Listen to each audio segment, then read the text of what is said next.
তা আমি বলেছিলাম জুলাই যোদ্ধা নামে একটি সংগঠন আমাদের সাথেও কথা বলেছিল, ঐকমত্য কমিশনের সাথেও কথা বলেছে।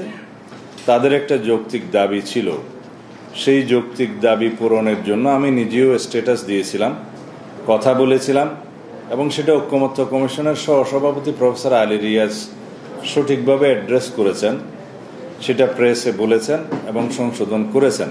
যুক্তরাষ্ট্রের ১ নম্বর জিম চেইন গোল্ড জিম এখন আবারও বাংলাদেশে বসুন্ধরা আবাসিক এলাকা ও বসুন্ধরা সিটি শপিং মলে। এরপরে তাদের অসন্তোষ থাকার কথা নয়।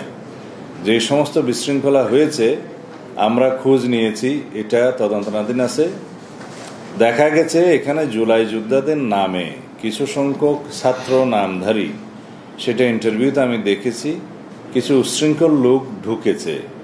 সেটা ফ্যাসিস্ট সরকারের ফ্যাসিস্ট বাহিনী বলে আমি মনে করি, এবং আওয়ামী ফ্যাসিস্ট বাহিনী যে এখনও সমস্ত জায়গায় বিভিন্ন ফাঁকফুঁক করে বিশৃঙ্খলা সৃষ্টি করার চেষ্টা করছে, সেটা গতকাল দৃশ্যমান হয়েছে। এখানে কোনো জুলাই যোদ্ধা, সঠিক কোনো জুলাই অভ্যুত্থানের সাথে জড়িত কোনো সংগঠন অথবা কোনো ব্যক্তি জড়িত থাকতে পারে না।